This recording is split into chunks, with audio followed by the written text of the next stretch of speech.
room I go into is why. I'm Andrew Yang. I'm running for president as a Democrat in 2020. I'm not a career politician. I'm an entrepreneur and problem solver, and I never intended to run for president, to be very honest. I have various ways to prove that. So how did I come to be here with you all? One thing I want to say, we just got the news last week. I am the 9th candidate to qualify for the fall debate.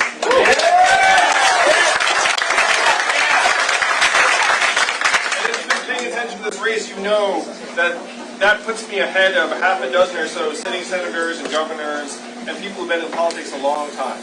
So I want you all to answer this question or wonder with me. It's like, how the heck did that happen? How did Andrew Yang come out of nowhere and leapfrog people who've been preparing to run for president for years and years?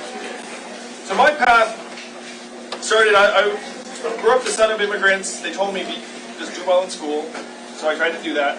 I went to law school. Anyone here do that? A few people, always a few. Nice. Was an unhappy lawyer for 5 months. So it was not the job for me. And so I left to start a business. How many of you have started a business or organization? So if you've started a business or organization, you know, one, that's incredibly hard. And two, when someone asks you how it's going, what do you say? Great! Great! The best! Two, you know you always have to tell everyone how great it's going, because no one wants to support a person who's like, oh, it's going terribly. So I started a business and it was too much for me. My business did not work out. It had its mini rise and maximum fall. My parents were still telling people I was a lawyer. But I've been bitten by the bug. I worked at another company in technology, and then I became the head of an education company that grew to become #1 in the United States and was acquired by a big public company in 2009. So if you all remember 2009, 10 years ago, it was a really tough time in the country, the aftermath of the financial crisis, and I thought I knew why the crisis had happened. That we had so many whiz kids heading to Wall Street who would come up with these financial instruments that had crashed the economy. I thought that was the problem.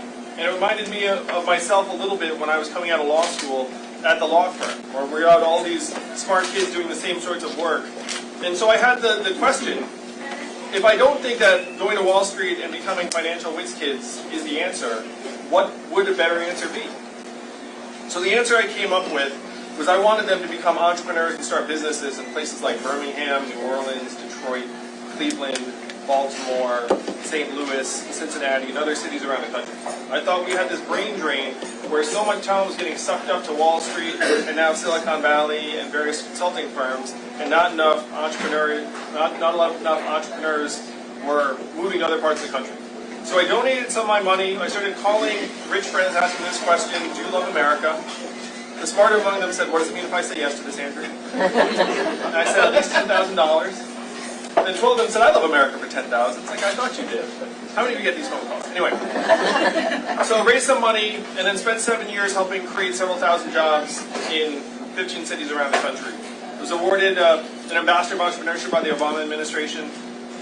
And I worked with hundreds of entrepreneurs around the country helping create these jobs. This to me was like the highest form of service that I could come up with to try and reverse what I thought had led to the financial crisis. Now, how many of you, I get the sense many of you have come to South Carolina but didn't necessarily grow up here. So how many of you are from the Northeast? Wow. Look around that. How about Midwest? The South? South. West Coast?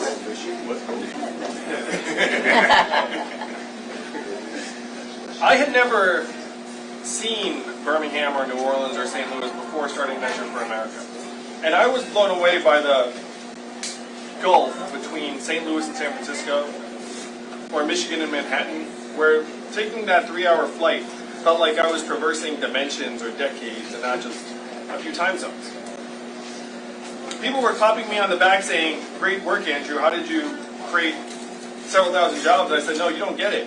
I feel like I'm pouring water into a bathtub and the bathtub has a giant hole in the bottom. And then I'm like putting water in and then water's just rushing out the bottom.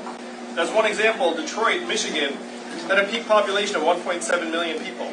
Now its population is 680,000. So imagine a city that's 2/3 empty. And then if I helped create, let's call it 300 jobs in Detroit, like what does that mean in the context of losing 1 million people? So these were the things that I was grappling with in 2016, and then Donald Trump became our president. And if you're in this room, you probably weren't excited about that outcome. Though I'm sure, are people here in the room who voted for him. Hesitate. Yeah. Yeah. At least one, I know. There are others too. Yeah, in the back too. Thank you. The Yang Gang has lots of people who voted for Donald Trump, which is great. That's how we win. So, if you were to turn on cable news, how would you think that Donald Trump won? Like, why do you think he's our president today? Electoral college. Electoral college. Lack of voters. The people are tired of career politicians. He had a TV show. Right. So these are the reasons I think you're right. Other things that come up on cable news: Russia, racism, Facebook, FBI, Hillary Clinton. So these are the ingredients as to why Donald Trump won. But I'm a numbers guy, and I looked at the numbers, and the numbers tell a different story. The numbers say the reason why Donald Trump's our president today is that we automated away 4 million manufacturing jobs in Michigan, Ohio, Pennsylvania, Wisconsin, Iowa, all the swing states he needed to win and did win. And if you don't believe that, there's actually data sets. There are data sets that show there's a direct correlation up between the adoption of industrial robots in a voting district and the movement to Trump in that district. It's one of the strongest correlations you can find. It's a straight line up. We're in the third inning of the greatest economic transformation in the history of our country, what experts are calling the fourth industrial revolution. What are the 5 most common jobs in the United States? Retail. Truck driver. Food service and food preparation, aka burger flipper. There are other types of food preparation, food service. But yeah, food prep. Healthcare as an industry would be there, but it's not really a job category. Fulfillment center? Clerical work, including call centers, and then manufacturing. What percentage? So I'm going to go through that list again. Retail, truck driving and transportation, food service, clerical and call centers, and manufacturing. What percentage of American jobs are in one of those 5 categories? It's about half.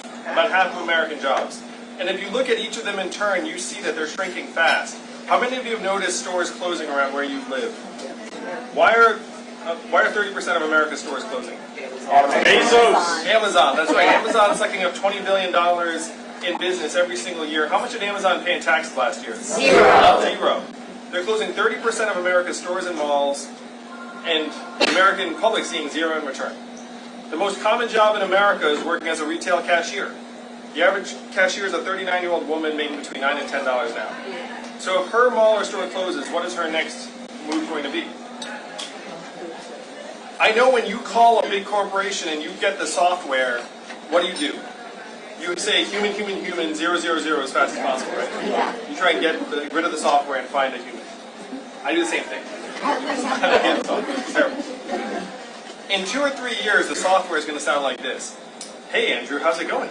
What can I do for you? It's going to be efficient, quick, delightful. You might not even know it's software. What's that going to mean for the 2.5 million Americans who work in call centers right now who make $14 an hour? If software, and you don't need genuine artificial intelligence to do that call center job. You just need a very, very sophisticated decision tree, and then software that can figure out what you're saying. They can even detect changes in your tone of voice. They can start figuring out if you're getting irritated. So this is 2 to 3 years away. Driving a truck is the most common job in 29 states in this country, including South Carolina. There are 3.5 million truckers. And my friends in Silicon Valley are working on cars and trucks that can drive themselves. Now, why do they want to build self-driving cars and trucks so badly? For the money. $168 billion a year in cost savings if they can automate truck drivers. That's an unfathomable amount of money. That's the kind of amount of money that makes everything possible. So I talked to my friends in Silicon Valley, and I asked them, how are we doing on self-driving trucks? They tell me they're 98% of the way there. Now, the last 2% is very stubborn, because you can't have trucks smashing into things at a 2% rate. Thank you. So very, very few trucks. And the self-driving trucks are really bad with something called snow. Because they need to be able to see the markings on the road, and if they can't see the markings on the road, they get confused. So here's how you're going to try and get over the last 2%. You all remember the first time you saw quality video on your cell phone? You all remember that? You remember that feeling? You were like, wow, we can do that now? So So that's 3G, and we've had 4G. We're now looking at rolling out 5G. And one of the things that 5G is going to make possible is how they're going to get the last 2% of truck driving.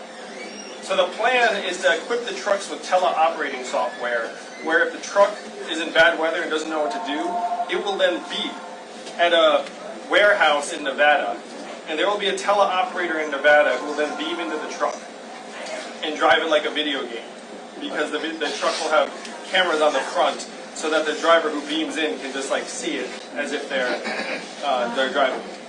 And then when the computer says, okay, I've got it again, then they'll beam back out. What do you think the ratio will be between these teleoperators and the 3.5 million Americans who drive a truck for a living right now? 1%. I'll give you one. Maybe 2%? 3%?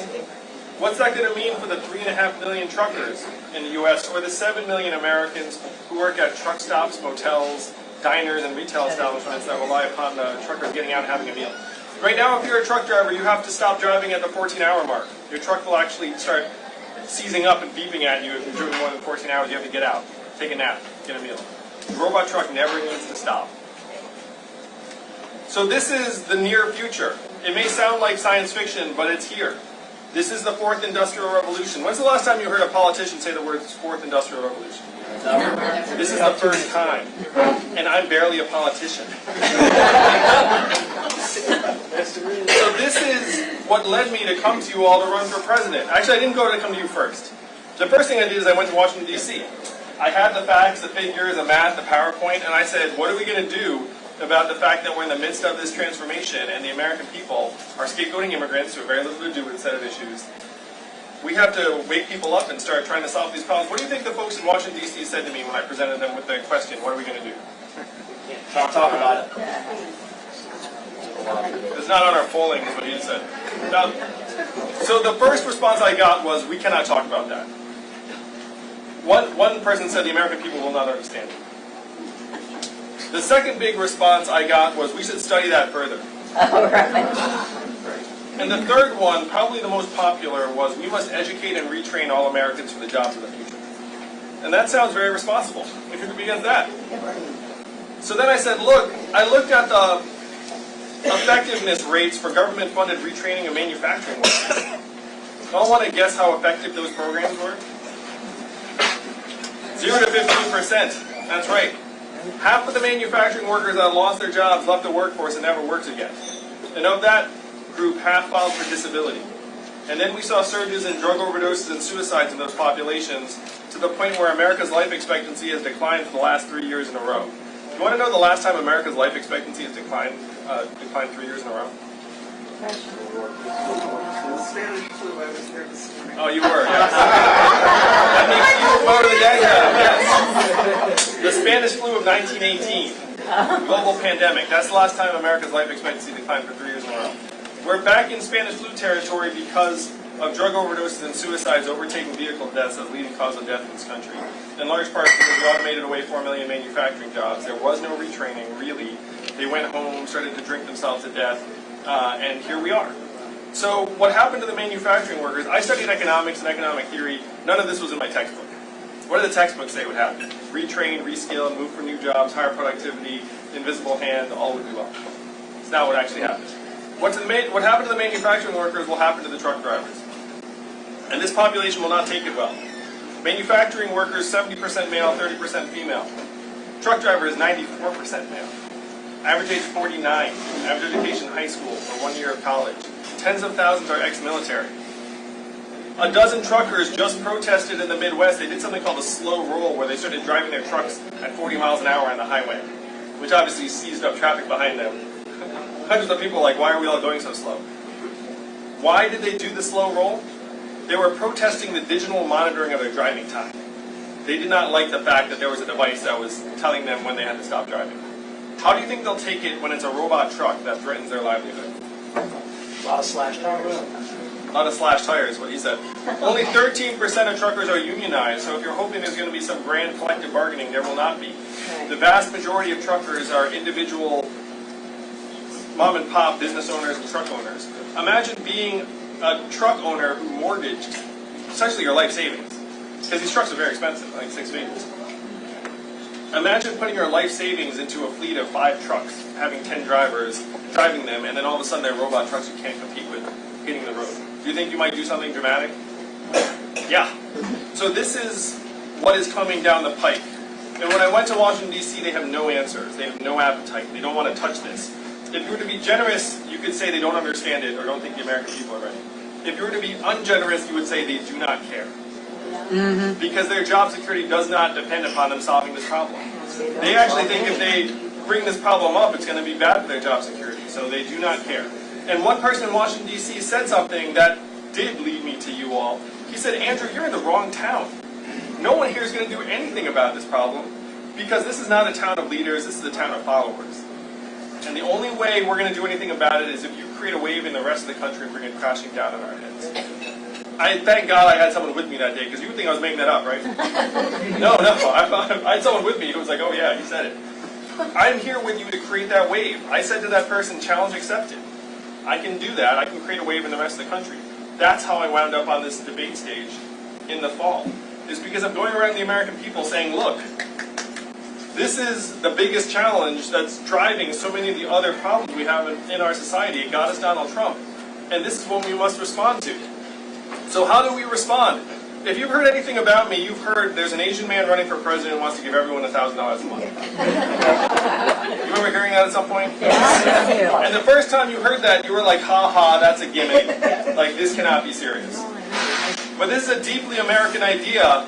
It's been with us since our founding. Thomas Paine championed it. He called it the Citizens Dividend. Martin Luther King was fighting for it in the 60s. He called it the guaranteed minimum income. And it is what he was fighting for the day he was assassinated in 1968. 1,000 economists, including Milton Friedman, endorsed this in the 60s and 70s. It was so mainstream it passed the U.S. House of Representatives twice in 1971 under Richard Nixon. It came this close to being law. And then 11 years later, one state passed the dividend, where now everyone in that state gets between $1,000 and $2,000 a year, no questions asked. And what state is that? Alaska. And how does Alaska pay for it? Oil. And what is the oil of the 21st century? Technology. Data, technology, software, AI. A study just came out the other day that said data is now more valuable than oil. What they're doing for the people of Alaska with oil money, we can do for everyone in South Carolina and everyone in the country with technology money. Again, Amazon, $1 trillion tech company, paying zero in taxes. And we're all looking around being like, what the heck is going on? Like, where's the money going? The money's just getting spirited out of your community, that's for sure. And it's not just Amazon. Imagine the American people getting a tiny, tiny slice of every Amazon sale, every Google search, every Facebook ad, every robot truck mile. We can generate hundreds of billions in revenue very, very quickly. Especially because where will the money go when it comes to your hands? What would you actually spend it on in real life? He said a little bit goes back to Amazon, which I agree with. Yeah. But how much of the money would stay where you live? Most of it. Not all of it, but most of it. It would go to car repairs you've been putting off, or daycare, or visiting relatives, or the occasional night out. A lot of it would circulate right here in the community. It would grow the consumer economy in South Carolina by about 15%. It would create tens of thousands of jobs because every garage has to hire a new mechanic, every bar has to hire another server. Like, the jobs would actually be local and accessible. This is what I call the trickle-up economy. From our people, our families, communities up. And unlike the trickle-down nonsense that never worked, this would actually work. The money would circulate over and over again. It would make us stronger, healthier, mentally healthier, more productive, and it would value the kind of work that my wife does. My wife's at home with our 2 young boys, one of whom is autistic. What is the market value of her work at right now? Zero. And we know that's nonsense. We know that the work she's doing. I was off the trail taking care of our kids for a day or two, and you know what I said at the end of that period? Get me back on the presidential. Because if you're a parent, you know how hard that work is. Hardest work of all, most important work, and we value it at zero. So, the Freedom Dividend, this trickle-up economy, it goes from being radical and far out and futuristic to being something we have to do as soon as we start really digging into the trends. Right now, as we're together, the labor force participation rate in the United States is 63%. which is the same levels as El Salvador and Costa Rica. And a lot of that is the lowest level in decades. And a lot of that is the exit from the workforce of unskilled men in particular. High school educated men have been leaving the workforce in droves. We're going to create new jobs in this economy, but it's going to be for different people with different skills in different places than the jobs we're getting rid of. And unfortunately, the number of jobs is going to be lower.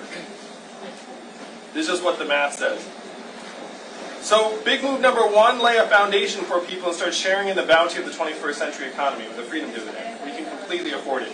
An economy of 20 trillion plus, given the money would circulate back in over and over again in our communities, we can completely afford it. The second big move we have to make, how many of you got excited about GDP when you woke up this morning? Where you were like, oh, I hope GDP's up today, or like, oh, I think I can make a big contribution today. And I talked about my wife. What is her work figured out in GDP? Also zero. The inventor of GDP said that when the time he invented it 100 years ago, he said, this is a terrible measurement for national well-being and we should never use it as that. Self-driving trucks will be tremendous for GDP, but they're going to be very, very bad for many, many Americans.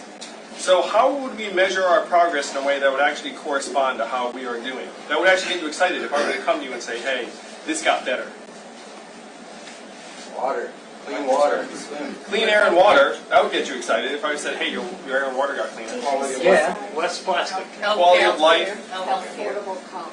Yeah, health and wellness, life expectancy. If I say your life expectancy is getting shorter, that's kind of hard to feel too good about what's going on in the economy. But if you say that it's getting longer, then that's great. You're getting healthier. How about mental health and freedom from substance abuse?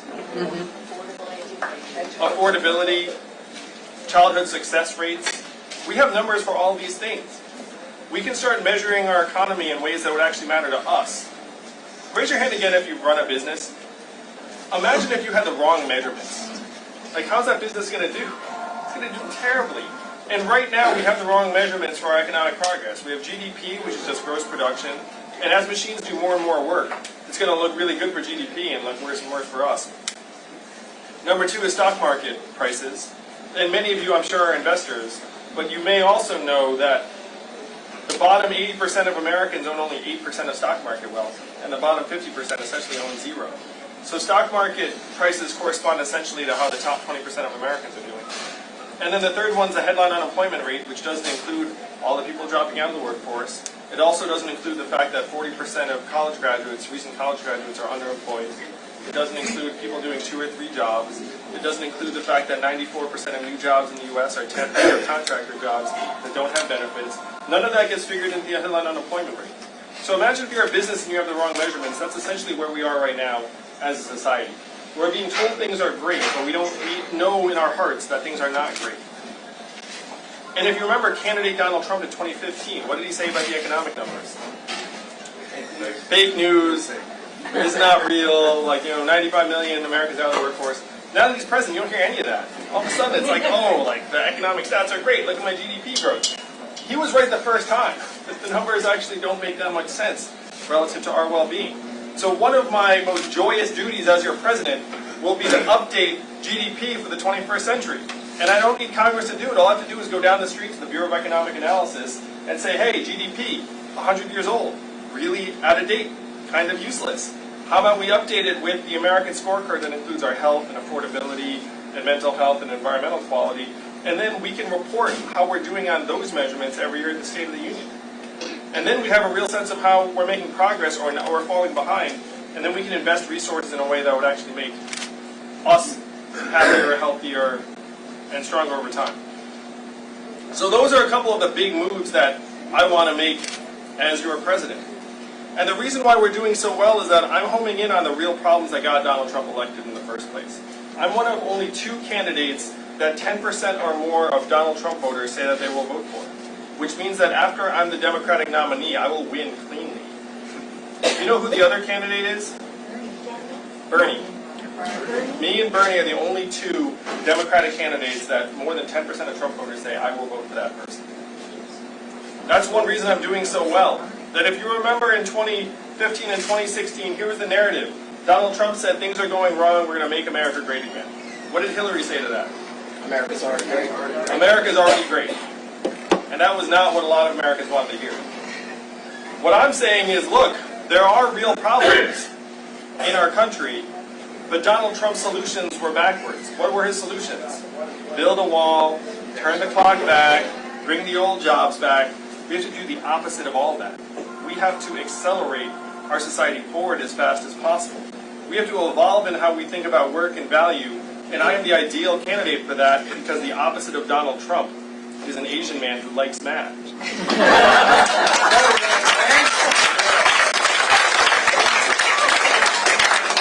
MATH now is an acronym. What does MATH stand for? Make America think harder. Make America think harder. We have to start actually homing in on the real problems and get distracted by the tweet of the day, or frankly, the talking heads on cable news. You know, like, a lot of what's happening doesn't fit into the 30 or 60 second soundbite. I've now done dozens of cable news appearances, and man, is it hard to get a lot of information through in that format.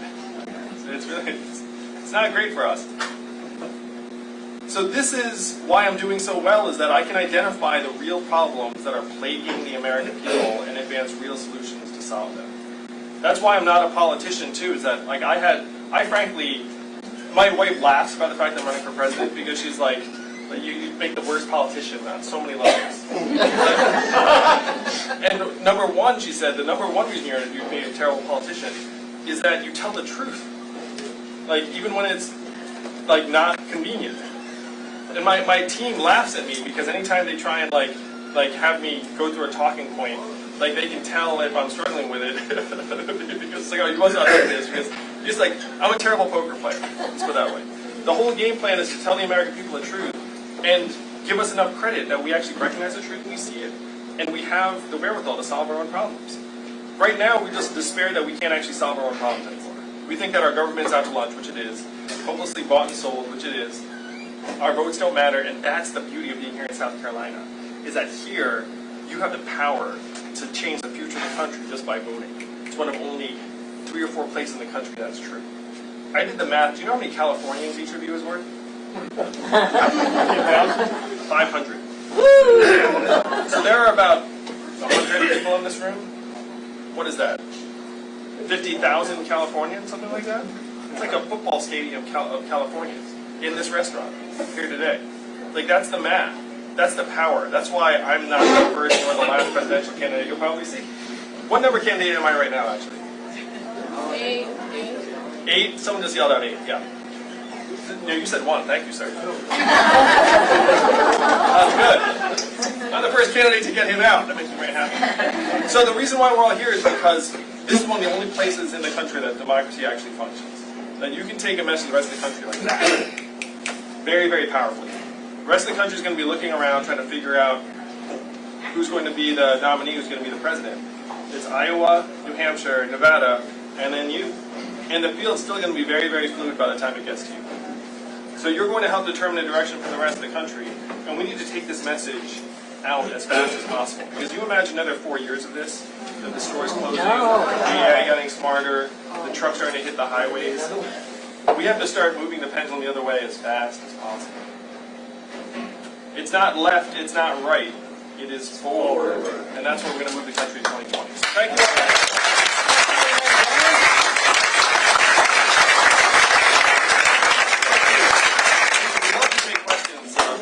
Let's take advantage of our intimacy. Yes, yes. How would you handle Donald Trump on the debate stage? Oh, thank you, brother. So people have said that they're super excited to have me debate Donald Trump because where he's all bluster, he's fire, I'm ice. Like I'm very hard to offend, very cool and logical. And the problem Democrats have gotten into a little bit is that he comes up and he's like, hey, I'm a jerk, I'm a bully. And then the Democrats are like, don't do that. Or something along those lines. Or like, that's not, like that's divisive. That's and then between those two messages, unfortunately, he comes across as like a little more authentic or authoritative or something along those lines. In my case, like, I would just diminish him by dismissing his arguments and making him seem like the buffoon and joke that he is. I'm a real entrepreneur, and most entrepreneurs regard Donald Trump as a marketing fraud in Charlotte. And so the American people will be able to tell very quickly the difference between a huckster and a genuine problem solver. Don't you have some experience debating? I was also on the U.S.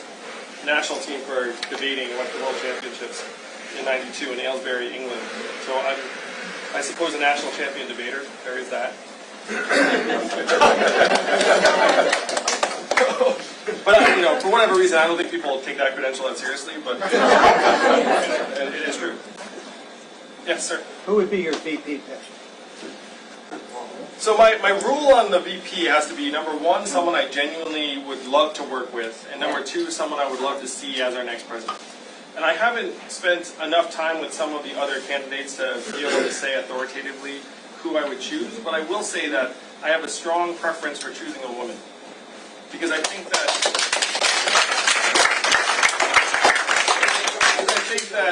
organizations and companies and societies work better when men and women work together. The truth is that if you get a bunch of men alone for a while, we kind of become idiots over time. My preference would be to have a female VP.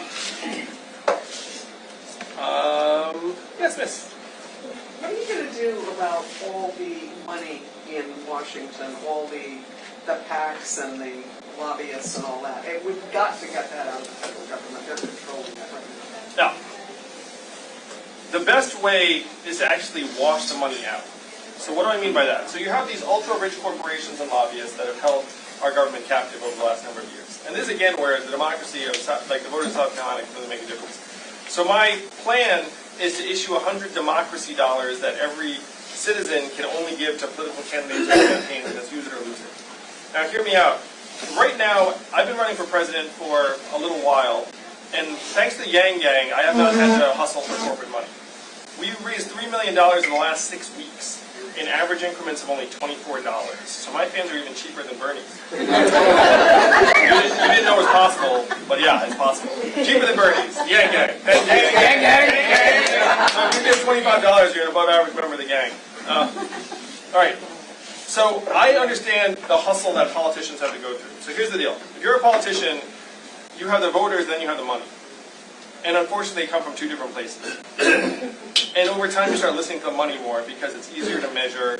It helps you get reelected more directly, and so you start gravitating towards the money.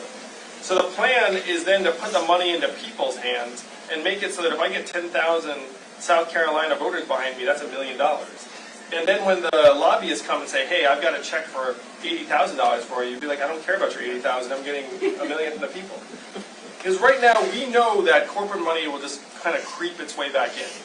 Even if you were to overturn Citizens United, they had lobbyists before that, they'll have lobbyists after that. That's their game. They have billions and billions of dollars at stake. So the best plan is to wash the money out. If you have these democracy dollars in the hands of the American people, then the legislators' incentives would turn back to the voters. If I get enough voters to give me their $100, then I don't need the lobbyist money. That's the best way to get the money out of Washington, is trying to wash it out. Yes, miss? What kind of jobs are you going to train these people to do in the future?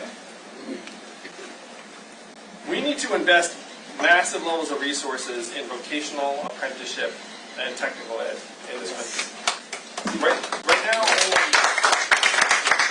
now, only 6% of American high school students are in technical or vocational tracks. In Germany, it's 59%. So think about that difference. We should clearly be higher than where we are. And if you talk to employers, we have millions of unfilled jobs in the technical and vocational areas. Those jobs are also much, much harder to automate away. Can you imagine what it would take to make a robot plumber? Think about that. It's going to be a human plumber for a long time, and they're still going to gouge us. Because who the heck knows what they did under there? And then they come up and be like, I had to do this. You're like, yeah, whatever. Sure, here you go. Anyway, sorry, to share some experience I had. So we need to invest money in technical vocational ed at a very high level. We're overprescribing college to our young people, and there are many people going to college who probably should not have gone to college. We've also made college 2.5 times more expensive, and then loaded people up with life-changing debt. So there are massive imbalances. One way to try and train people for jobs is just by making technical and vocational education more common. We do need to invest in retraining programs with the acceptance that most of these retraining programs will not be effective at scale. And one joke I tell, but it's true, if you go to a truck stop and you say to them, hey, how would you like to be retrained as like a logistics specialist, they'd be more likely to punch you in the face than sign out your clipboard. You know what I mean? You've been to a truck stop? You know what I'm talking about? So we have to be real. And the most effective retraining programs are based around existing jobs. If you have an existing employer who says, hey, I need 100 people with these, then you can go out and try and train those people. That actually has a higher effectiveness rate. If you're a school saying, I'm going to train people for what I think employers need, that has a very low effectiveness rate. So we have to find the employers and essentially try and scale up hiring solutions for them so that we can connect people to the opportunities. The Freedom Dividend would be immensely helpful because if you have $1,000 a month, right now, one of the statistics that makes me saddest is that rates of interstate migration in the United States are at multi-decade lows. That is, people are just not moving. People aren't moving across state lines anymore. There are a multitude of reasons for this, but one is that people find moving very unaffordable and difficult.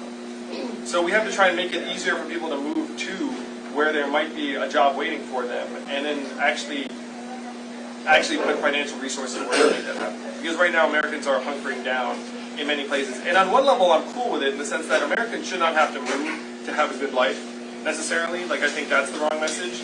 But if they want to move for a job, we have to make it easier for them to do so. Yeah. Hi. So I think number one threat facing us right now is climate change. And I know you were asked about it in the second debate, and I want to just hear your thoughts on what we should do about climate change and give you more than 10 seconds that CNN gives you, you know. Thank you. And thank you for giving me the benefit of the doubt. So if you remember in the last debate, I staked out the new third position on climate change. The one position you're used to is we have to fight climate change. Number two position is climate change isn't that big a deal. It's like a hoax or whatever. And then now the new Andrew Yang position, which is it's worse than you thought. And that's where I am. That's where the numbers are. According to studies out of Greenland, the ice pack is melting at the rate they projected in 2050. Like much worse than anyone thought. The UN just released a study saying we will be okay if 90% of the world goes vegetarian immediately. So these are just the studies. These are like the authoritative scientific studies coming out. That's a problem. So we need to try and transition to a more sustainable economy and have more renewable energy sources. But we also have to recognize that that will not do the trick. That in a world where we're only 15% of global emissions, the rest of the world's 85%. And you know what's happening in the rest of the world? China is investing massive resources in renewable energy, but then they're exporting their dirty coal power plants to Africa. They literally are just taking whole power plants and being like, hey, Africa, great news for you. I've got a power plant. It burns coal. Do you want it? And then Africa's like, yes, please. Now, here you go. So they have this incredibly dirty energy signature coming out of the developing world because it's cheaper. So the only way for us to make that stuff cleaner would be to go in and say, look, this is going to be better than the coal plant, and here are the solar panels and wind turbines. And right now, we don't have the will or the resources to make that competitive for them. So I'm for doing everything we can to improve our emissions, but I also want to start investing in mitigation. And in this community, you all started to see the worst effects of climate change creeping up. So mitigation is trying to make our communities more resilient. It's investing in levees and storm-resistant infrastructure, but it's also reforesting parts of the country because it turns out planting lots of trees is one of the best things we can do to mitigate carbon emissions. And we need to reforest our oceans. Now, hear me out. This sounds kind of odd, but the Atlantic Ocean is losing between 4 and 8% of its biomass a year right now. It's catastrophic over time.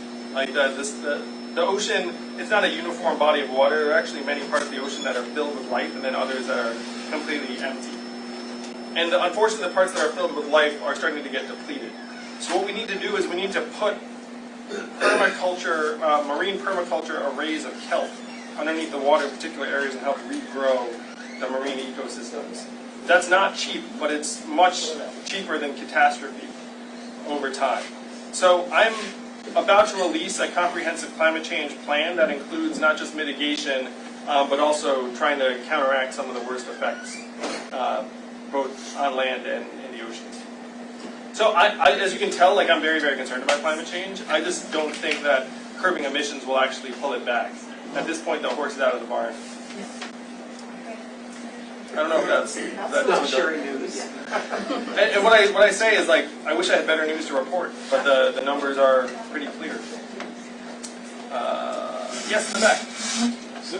Me? Yeah. Okay, so you mentioned democracy dollars, and I think that's a beautiful solution for campaign finance corruption. But what about after the politicians get elected? What's to stop an oil lobbyist, what's to stop a war lobbyist from writing them a blank check? Well, I think what you're describing just there hopefully falls under our anti-corruption, anti-bribery laws, but in a related policy, we should have term limits for members of Congress.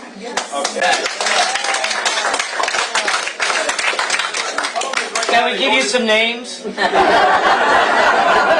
they go to D.C. and they're like, ooh, I kind of like it here. Let me stick around. And then they rattle around for a long time. It should not be a career. It should be a calling and a vocation. You get as much done as you can in that time frame, and then you come home. And if that's not why you're there, then you shouldn't be there in the first place. So it's not just democracy dollars. It's also term limits and say, look, like you have a particular period of time. And then you'd see all these legislators, I believe, improving their behavior because they know that they can't stick around forever. So would that also include like civilian oversight to make sure that they don't take extra money? Well, I have some rules that I'm just suggesting around not becoming a lobbyist after you leave government, because that's a revolving door. Yeah. I have good friends who went to Capitol Hill with the best of intentions, and one of them said to me straight up, he's like, I would never become a lobbyist. 12 years later, guess what he is? A lobbyist. Yeah. And it's just because that's the most lucrative professional opportunity that awaits you after you've worked on Capitol Hill. So we need to make it so that that is not the case. Try and have curbs to become lobbyists post-Capitol Hill. One of the things I've said I would do as president is I said that I would have a lifetime ban on presidents getting any money for personal gain afterwards, because if you're a human being and you know that someone can give you $250,000 to give a speech to their employees after you leave office, then the natural temptation is just to be a little easier on them. So you have to try and get that temptation off the board, and culture start at the top. If the president's taking paid speeches for money after they leave office, then everyone in government looks around and be like, all right, I guess being a lobbyist is fine too. It's like you end up having this cascade of mercenary behavior. So you have to say, look, president, no more money. You live a fine life, but no more getting paid tons of money after you leave, and then you try to change the culture from the top down. Yes? How will you handle our problems with North Korea? So this is a personal aside. My sister-in-law is Korean, and she's giving birth in 2 weeks in Seoul, and my brother's there right now. I was just FaceTiming. So what's going on in Korea is personal to me on a couple of levels. I don't think it's a bad thing to talk to leaders that we disagree with. I think you get more done that way. I think disengaging is a harder way to get things done. The problem with North Korea is that we've gone forward and not had clear demands in terms of, we have this all or nothing approach to diplomacy there. We're saying the total disarmament or nothing, and there are actually things we can accomplish short of total disarmament that would make us safe. Yes? Talk to me about gun control, gun reform. I have school-age kids. I'm sending my oldest off to school in Columbia, and I am terrified every time I turn on the TV. I want to know what can be done. I also am a parent of school-age kids. Mine are a bit younger. Is that your daughter? This is my daughter. Wow. Are you voting age? She's registered. I'm aligned with Democratic goals in terms of sensible gun safety laws that we haven't been able to get through because of the NRA, and that is part of the lobbyist stranglehold. But I think we need to focus on all of the events in the chain. And I think, to me, the last two events are the most clear that we're all focused on right now, which is how do you buy the gun and then using the gun. Those are the clearest and most catastrophic and most tragic. But then there are many, many things that lead up to it that we need to try and do better. So what am I talking about? We need to try and support families so that there's less trauma and less stress in the household. We have to make it so that schools are less alienating and marginalizing for people with different neurological profiles, because often these are boys who come into schools and they end up becoming bullied and then angry and violent eventually. We have to invest in mental health and mental illness resources. Over 96% of shooters are boys, and so we do need to try and make it easier to be like a maturing young man in the society. And it's tied in again to a family. Right now, 40% of American children are being brought up by a single parent, generally a single mom. And studies have shown that if you're a little girl brought up by a single mom, your outcomes are okay. Because you have super mom, and girls are quite adaptable, and things are generally as they should be. If you're a little boy and you grow up with a single mom, unfortunately the data is not as positive, because little boys are more sensitive to parental time inputs. And if they don't have a strong male role model in the house, they look around and say, okay, I see super mom, I guess guys are not that strong or productive or positive, and then they start to have behavioral problems and academic problems, and then this ends up cascading eventually in some cases to catastrophic violence.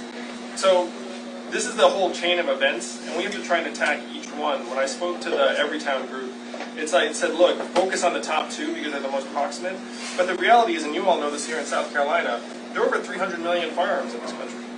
And so if I pass a law tomorrow saying, hey, here we make it harder to procure certain types of weapons, that does not make a significant number of the 300 million firearms disappear. Most of them are in private homes. They're there. So one thing we should do, and I would do as president, is have a perpetual gun buyback in effect, where anyone can just turn in a gun for a market value just to reduce the supply over time. The other thing we can do to make guns safer is to offer free upgrades to personalization. And what that means is that the gun can actually be outfitted with a grip recognition sensor that only the owner can fire the gun. And it's not based upon your fingerprint, it's based upon the length of your fingers, where the pressure is coming from. And so if you offer gun owners free personalization, then they'll think it's great, because all of a sudden their gun's like a James Bond gun that only they can fire. So like show it off. But it also makes us safer, because then if their troubled teenage son gets a hold of the gun, it's useless. Or if it gets into someone else's hands, it's useless. So we need to recognize that we have this massive supply of guns in this country, try and reduce it over time and try and make it safer. Unfortunately, gun violence is going to be with us for a long time, but we're going to try and take steps at every stage. Thank you. All right, y'all. We got time for one last question. I'm sorry.